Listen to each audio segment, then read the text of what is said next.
Bonjour. Dans cette deuxième partie des réponses temporelles du système dynamique, nous allons voir la réponse indicielle, c'est-à-dire la réponse à un échelon. Donc la réponse à un échelon est appelée réponse indicielle, c'est-à-dire que lorsqu'on excite le système par une entrée en échelon, dans ce cas, sa réponse s'appelle réponse indicielle. Alors, on définit tout d'abord ce que c'est qu'un échelon.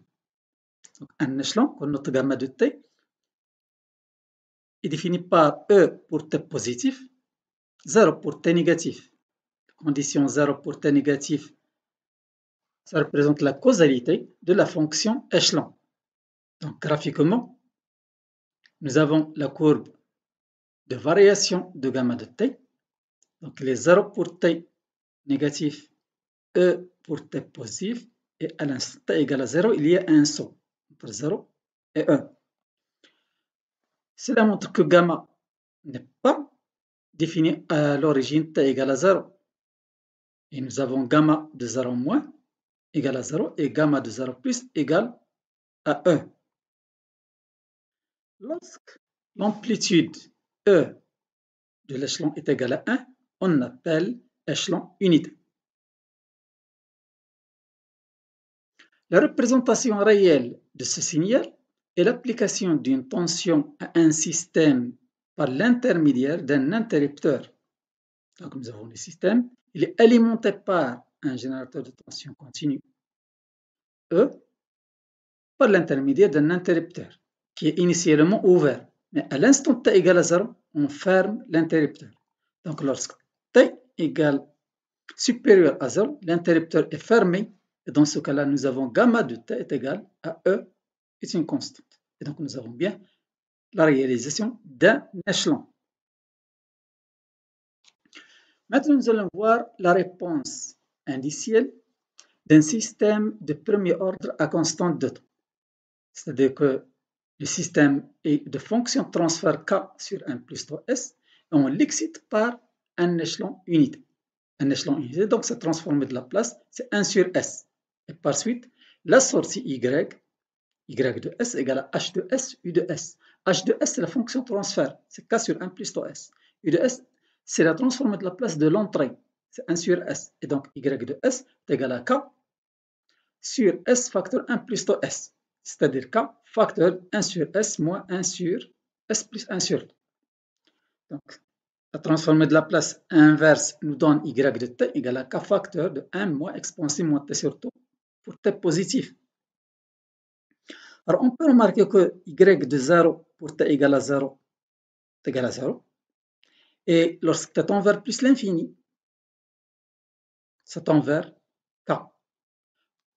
On détermine l'équation de la tangente en 0 et on trace la réponse Y de T. Donc, la réponse est tracée ici en rouge. Donc, la droite en bleu, c'est la tangente à l'origine de Y de T.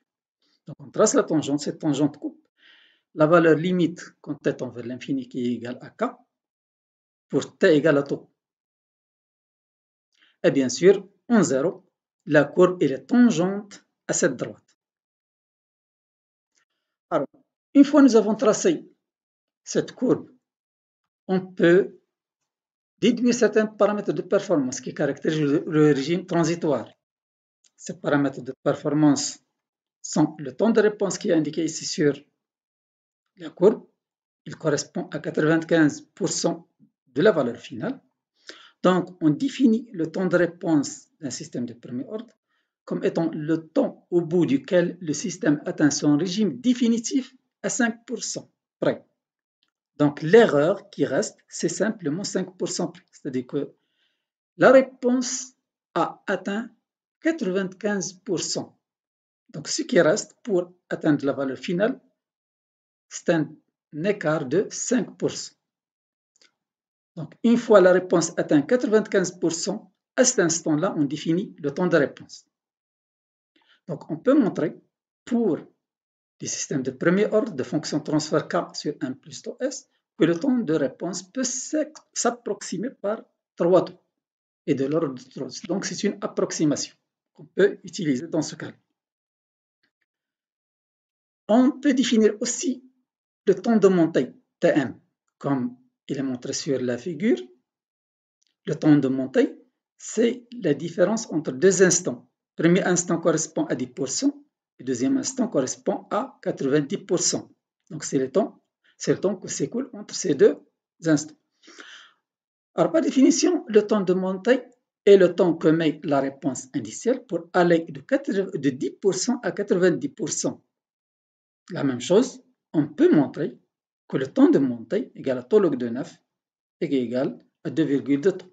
Donc là aussi, nous avons une approximation 2,2 taux. Alors, on donne ici une remarque. Le régime transitoire, qui est le régime libre lorsqu'il n'y a pas d'excitation, il caractérise le comportement dynamique du système. Donc le régime libre, donc lorsqu'il n'y a pas d'excitation, l'entrée est nulle. Ce régime-là s'appelle aussi régime transitoire. Il caractérise le comportement dynamique du système de rapidité et oscillation. Nous avons aussi le deuxième régime, le régime forcé, ou encore régime permanent. Dans ce cas-là, l'excitation existe, elle est non nulle. Donc le régime permanent ou régime forcé, il caractérise le comportement statique du système. La dynamique du système est conditionnée par les pôles de la fonction de transfert et donc par les coefficients de l'équation différentielle. C'est-à-dire que la dynamique dépend des pôles de la fonction de transfert. Donc, il est conditionné par ces pôles. Et vu que la fonction de transfert dépend des coefficients de l'équation différentielle, c'est-à-dire de la structure physique du système, et par conséquent, la dynamique elle est conditionnée par les coefficients de l'équation différentielle. Une deuxième remarque, on considère ici un système asservi à retour unitaire, de fonction de transfert h de s donné par k sur 1 plus tau s. C'est un système de premier ordre bouclé. Alors, on peut déterminer la sortie y de s égale à h de s sur 1 plus h de s yc de s. On remplace h de s par son expression k sur 1 plus tau s. Cela veut dire k sur 1 plus k plus tau s, yc de s. Donc, la fonction de transfert y, la fonction de transfert qui lie la sortie y à la consigne yc est k sur 1 plus k plus tau s. Alors, on peut transformer cette fonction de transfert et l'écrire sous la forme k1 sur 1 plus tau 1s, avec k1 égale à k sur 1 plus k et tau 1 égale à tau sur 1 plus k. Donc, la sortie, c'est cette fonction de transfert du système bouclé, k1 sur 1 plus tau 1s, qui multiplie par yc de s, la consigne.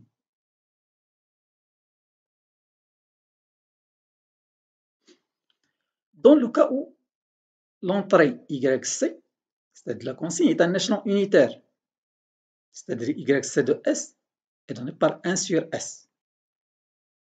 Et dans ce cas-là, nous avons la réponse suivante.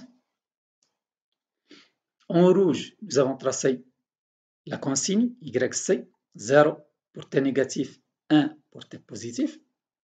En vert, la courbe de variation de y de t du système asservi. Y de 0 est égal à 0 et la limite quand t en vert plus l'infini de y de t est égal à k1. Ici, bien sûr, la droite en bleu et la tangente à y de t en 0. On peut remarquer que la courbe de y de t converge vers la valeur k1 qui est inférieure à 1. Donc, je reviens sur les expressions de k1. k1 égale à k sur 1 plus k. Et tau 1 égale à tau sur 1 plus k.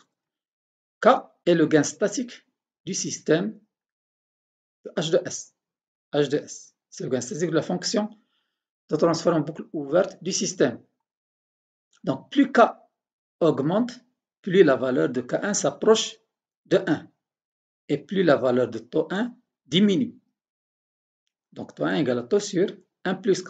Donc, lorsque K augmente, la valeur de taux 1 diminue. Par conséquent, le système devient rapide. Donc, pour accélérer le système, on peut augmenter le gain en boucle ouverte.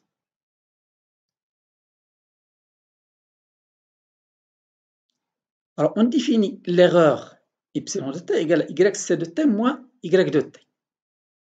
C'est la différence entre la consigne et la sortie, la grandeur réglée.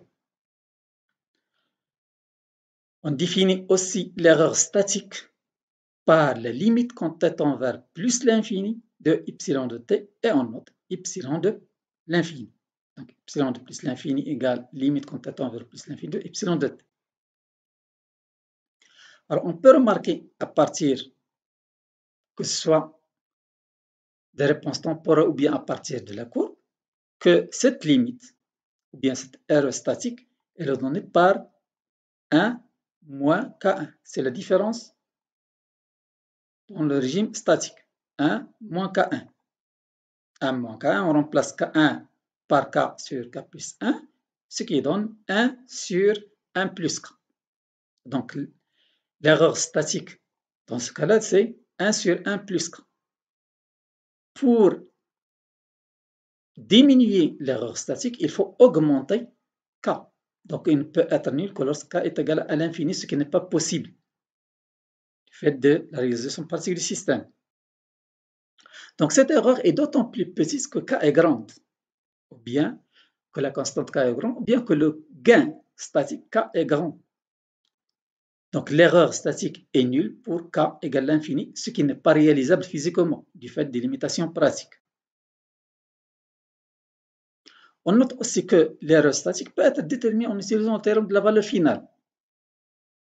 C'est-à-dire que epsilon de l'infini est égal limite quand S tend vers 0 de S, epsilon de S. Il suffit de remplacer epsilon de S par son expression et obtenir la même expression. On note aussi que plus K est grand, plus taux 1 est petit. Lorsqu'on augmente K, la valeur de taux sur 1 plus K diminue. Et donc le système devient plus rapide.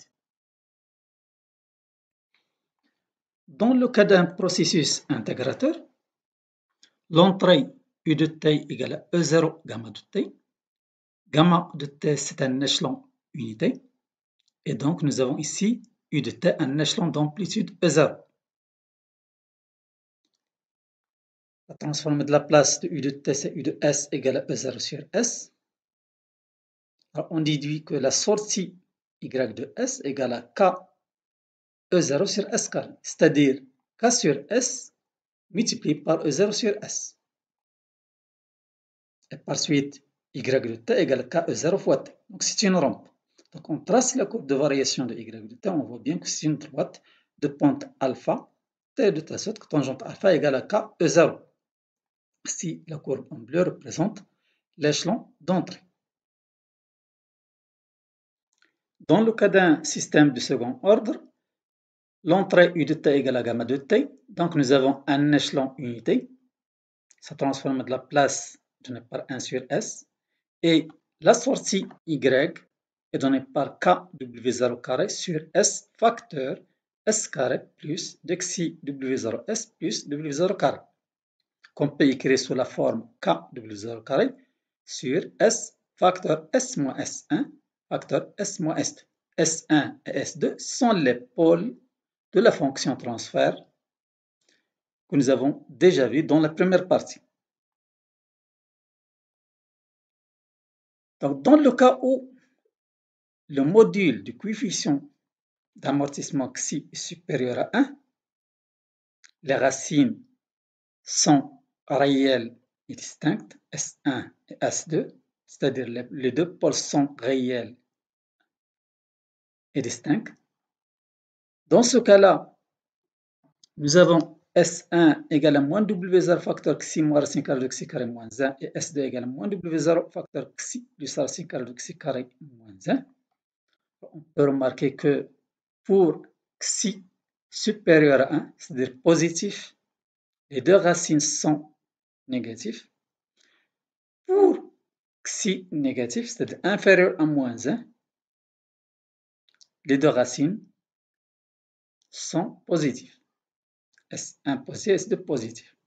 Et on peut voir aussi que la valeur absolue de S1 est inférieure à la valeur absolue de S2.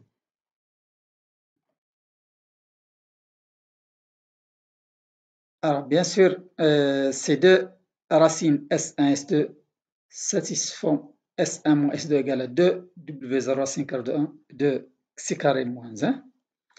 Alors, dans ce cas-là, puisque nous avons ici deux racines réelles distinctes, par conséquent, y de S possède trois pôles distincts, qui sont réels. La décomposition en éléments simples de y donne k facteur de 1 sur S plus 1 sur S1 moins S2 facteur de S2 sur S moins S1 moins S1 sur S moins S2. Donc les coefficients des termes de la décomposition sont déterminés en fonction de S1 et S2. En prenant la transforme de la place inverse, on trouve y de t égale à k facteur de 1 plus 1 sur S1 moins S2 facteur de S2 exponentielle S1 moins S1 exponentielle S2, gamma de t. Gamma de t, c'est un échelon unitaire pour indiquer que nous avons la causalité. Donc, on peut tracer la courbe de variation de y de t. Donc, on peut voir que pour t égale à 0, y de 0 est égal à 0. Pour t tend vers plus l'infini, y tend vers k.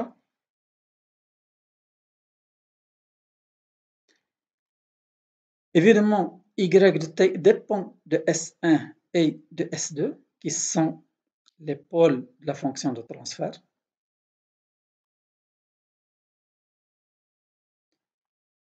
Et nous avons ici S2 exponentielle S1t moins S1 exponentielle S2t. Comme j'ai signalé tout à l'heure que la valeur absolue de S2 elle est supérieure à la valeur absolue de S1. Dans le cas où on travaille avec un coefficient d'amortissement positif, un amortissement réel, y de t va converger. Les deux exponentielles vont converger vers 0 lorsque tend vers l'infini. Mais évidemment, le terme en exponentielle S de t converge plus rapidement, car S2 en valeur absolue est supérieur à S1 en valeur absolue. Donc, les deux exponentielles, exponentielle S1 et exponentielle S2, convergent vers 0 si S1 et S2 sont négatifs. C'est-à-dire que le coefficient d'amortissement est positif.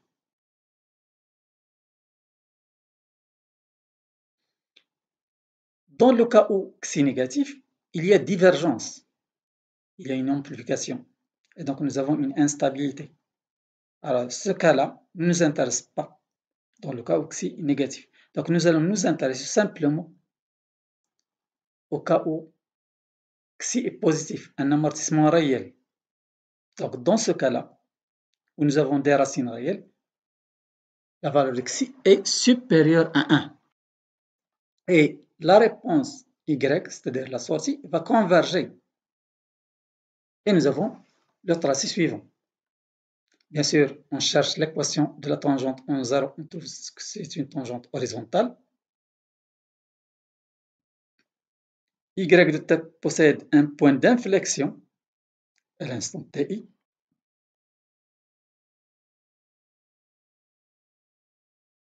Et ce temps d'inflexion, pour y de t, peut être déterminé à partir de la résolution de l'équation la dérivée seconde de y égale à 0, ce qui permet d'écrire S1 exponentielle S1t égale S2 exponentielle S2t. Et donc, de déduire que l'instant d'inflexion ti est donné par 1 sur S1 moins S2 log de S2 sur S1. Je rappelle ici que les deux racines S1 et S2 sont de même signe. Ils sont négatifs dans le cas considéré ici qui est xi positif.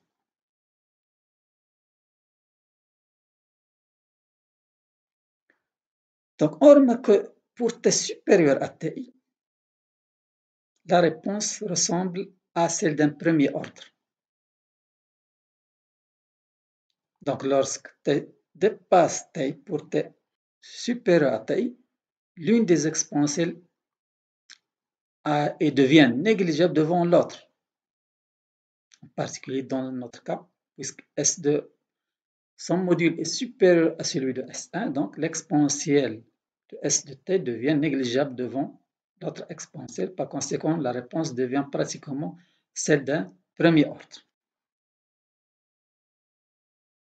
Dans le cas où x est égal à 1, nous avons une racine double, S1 égale à S2 égale à moins W0. Et dans ce cas, on peut écrire que la sortie y de S sous la forme k W0 carré sur S facteur de S plus W0 au carré. Nous avons un pôle double, moins W0. Sa décomposition en éléments simples est donnée par k facteur 1 sur S moins 1 sur S plus W0 moins W0 sur S plus W0 carré. Et par suite, y de t est donné par k facteur de 1 moins 1 plus W0t exponentielle moins W0t, gamma de t. Donc on peut voir que dans ce cas aussi, pour t égale à 0, y de 0 est égal à 0. Lorsque t tend vers l'infini, y de t tend vers k, l'équation ou bien la tangente à l'origine est horizontale et la réponse a la même allure que le cas précédent. Maintenant, on va passer au troisième cas. C'est lorsque xi est inférieur à 1, mais c'est positif.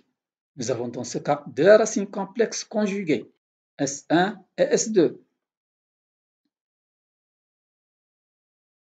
S1 moins S2 égale à 2J W0 5 carré de 1 moins xi carré. Avec J, c'est le nombre complexe, tel que J carré égale à moins 1.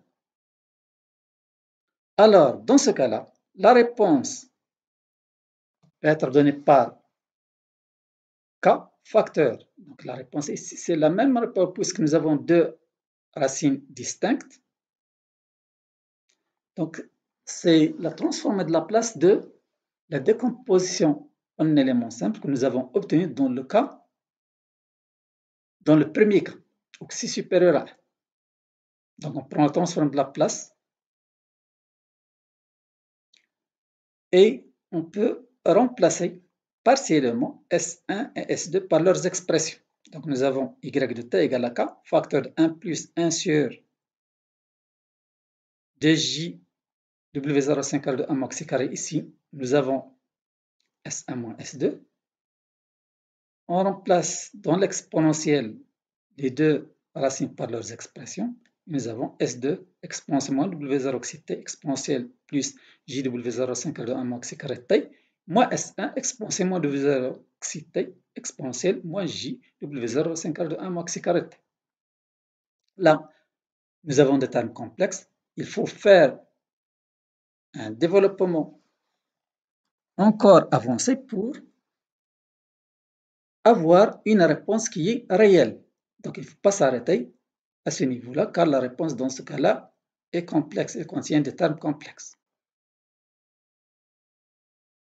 Donc, avec ce développement-là, on obtient y de t égale à k, facteur de 1 moins exponentielle moins W0 xi t sur racine carrée de 1 moins xi carré, facteur xi sinus W0 racine carrée de 1 moins xi carré t, plus racine carrée de 1 moins xi carré cosinus W0 5 carré de 1 moins xi carré t. Donc nous avons une racine, une sortie, bien une solution qui est réelle. Donc on peut garder cette solution quand on peut la rendre sous une autre forme, ou bien la réécrire sous une autre forme.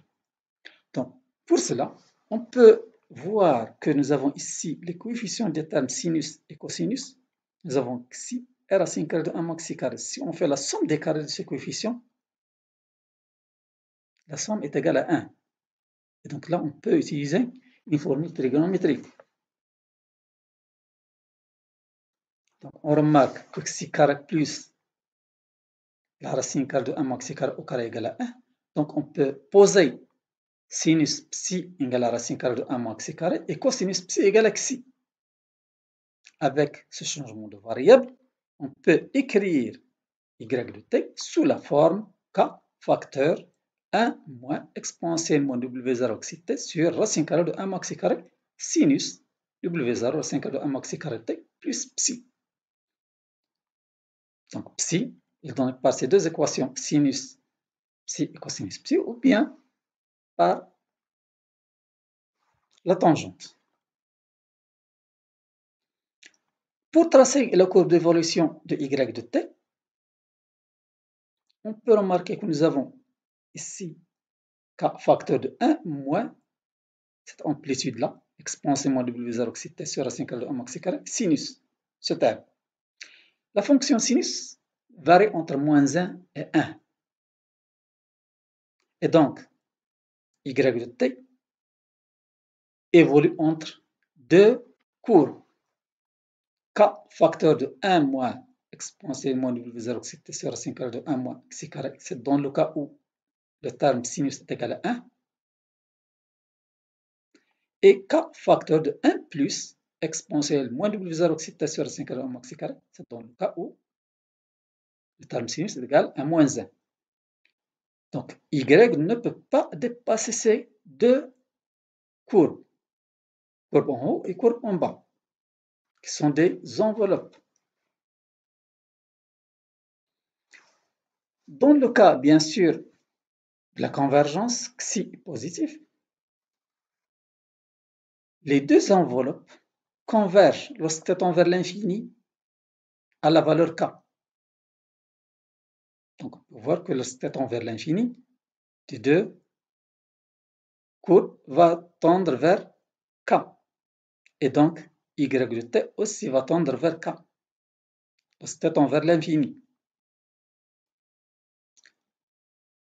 Donc, nous avons des oscillations qui sont amorties.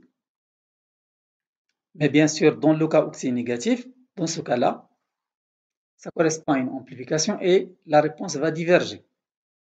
Et ce cas-là ne nous intéresse pas. Donc, on travaille ici uniquement avec le cas où il y a convergence, c'est-à-dire xi supérieur à 0. La réponse y de t, on peut voir ici que la réponse y de t dépend de xi. Xi, il est compris entre 0 et 1. Il varie de 0 jusqu'à 1. Xi supérieur à 0, inférieur à 1. Et donc, il peut avoir plusieurs valeurs de xi. Et donc, plusieurs courbes de variation de y. Ici, dans ce cas-là, nous avons tracé la courbe de variation de y pour différentes valeurs du paramètre xi. Ici, xi égale 0,1, 0,25, 0,5, ainsi de suite, jusqu'à xi est égal à 1. Alors, on peut remarquer que plus xi augmente, plus l'amplitude des oscillations diminue.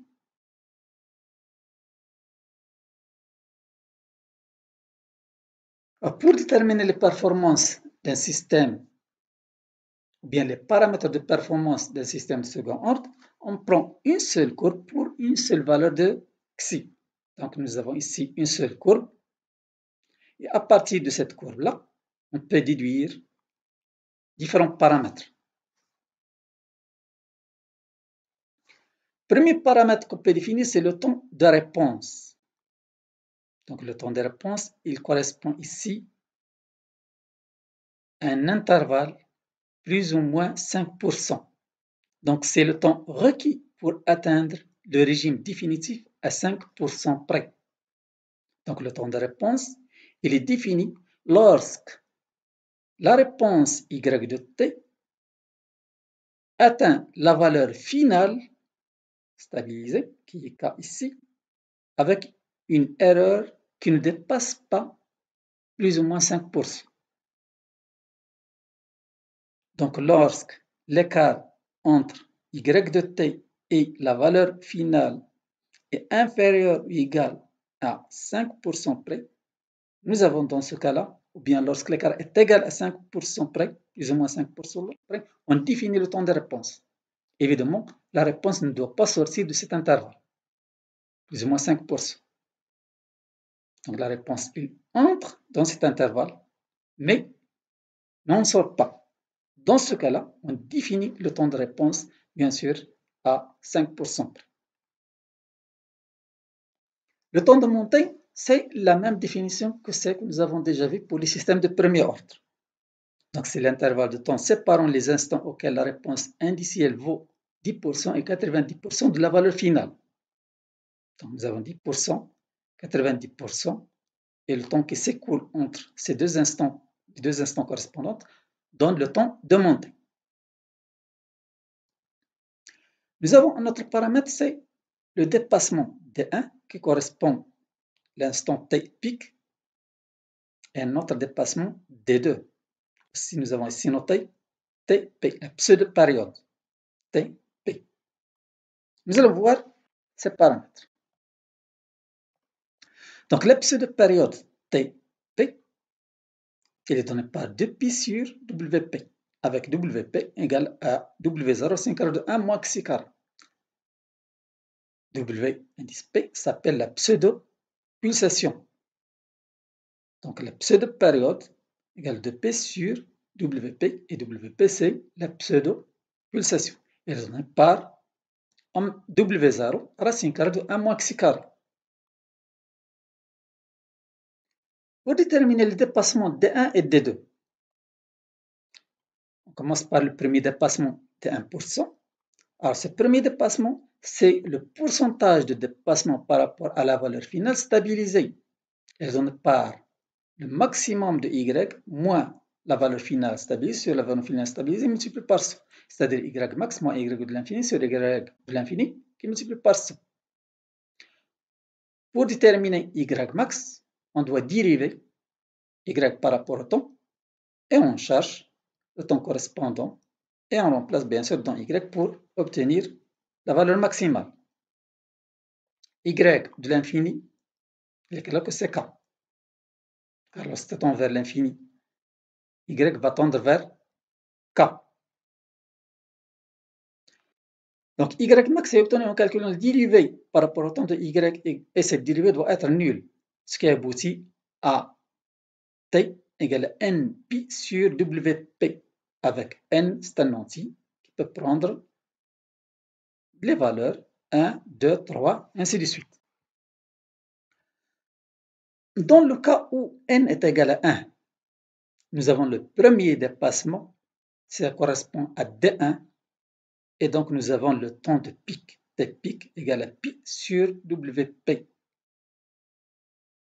En remplaçant dans Y T par T pic, c'est-à-dire par pi sur WP, on trouve le premier dépassement en pourcent égal à 100 exponentielle moins pic 6 sur racine carrée de 1 moins xi carré. Pour obtenir le deuxième dépassement, il suffit de prendre n égale à 3.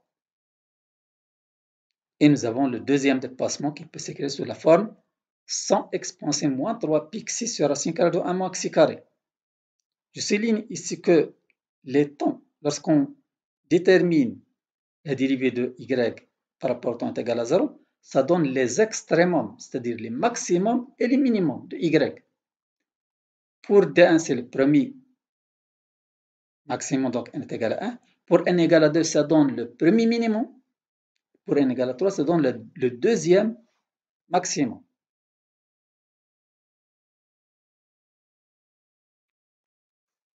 On donne les remarques suivantes. Dans cette première remarque, les réponses du système en fonction de l'emplacement des pôles de la fonction transfert dans le plan complexe vont être examinées. Donc nous avons le plan complexe, partie imaginaire de S, partie réelle de S.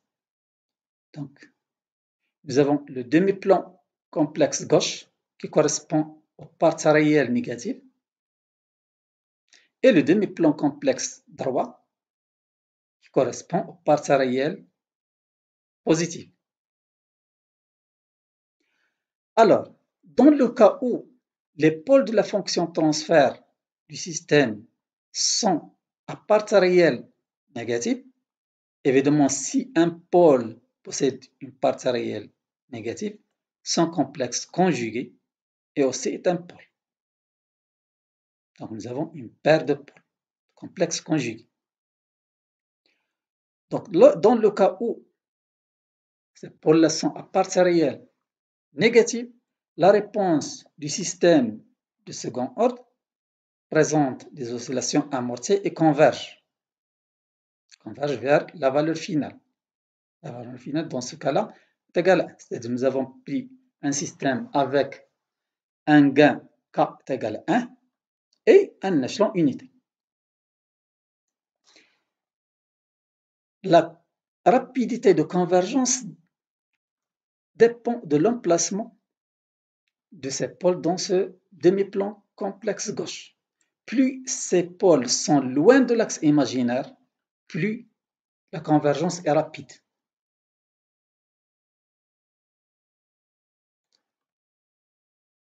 Dans le cas où nous avons des pôles qui sont réels, qui sont situés sur l'axe réel, c'est-à-dire leur partie imaginaire est nulle, nous avons pour un système de second ordre, la courbe converge la même chose vers la valeur finale stabilisée.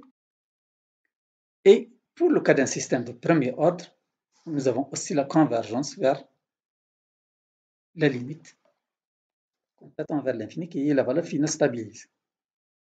Donc, dans le cas où les pôles sont situés dans la partie réelle négative du plan complexe, du demi-plan complexe gauche, les réponses convergent, que ce soit pour les pôles complexes ou bien pour les pôles réels. Et la vitesse de convergence dépend de l'éloignement de ces pôles de l'axe imaginaire. Plus les pôles sont loin de l'axe imaginaire, plus la convergence est rapide. Maintenant, dans le cas où nous avons des pôles complexes qui sont situés sur le demi-plan droit, c'est-à-dire la part réelle de ces pôles est positive, la réponse va diverger, peut présenter des oscillations dont les amplitudes augmentent et donc il y a une divergence. Le système est instable.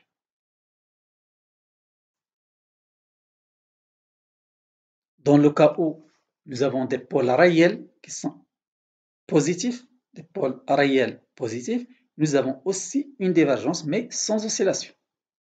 La réponse diverge vers l'infini, que ce soit pour le premier ordre ou bien pour les systèmes de second ordre. Maintenant, si nous avons des pôles imaginaires purs, c'est-à-dire leur partie réelle est nulle, le système oscillatoire, donc son amplitude d'oscillation est constante. On donne ici une deuxième remarque. Le temps de réponse pour un système de second ordre peut être écrit sous la forme 1 sur W0 xi log de 100 sur 5 racine carrée de 1 moins xi carré. Bien sûr, ce temps de réponse est défini à 5%. Si on veut un temps de réponse avec un écart précis n%, il suffit de remplacer 5 par n. Donc pour 5%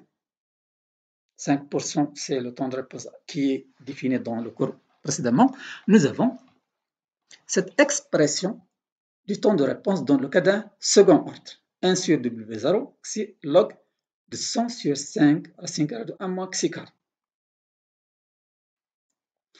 Alors, dans le cas où nous avons un faible amortissement, c'est-à-dire on néglige le xi carré devant 1. Xi carré devant 1 est négligeable. Et dans ce cas-là, l'expression du temps de réponse à 5% près se réduit à 1 sur W0xi log de 100 sur 5. On termine cette partie. À la prochaine vidéo.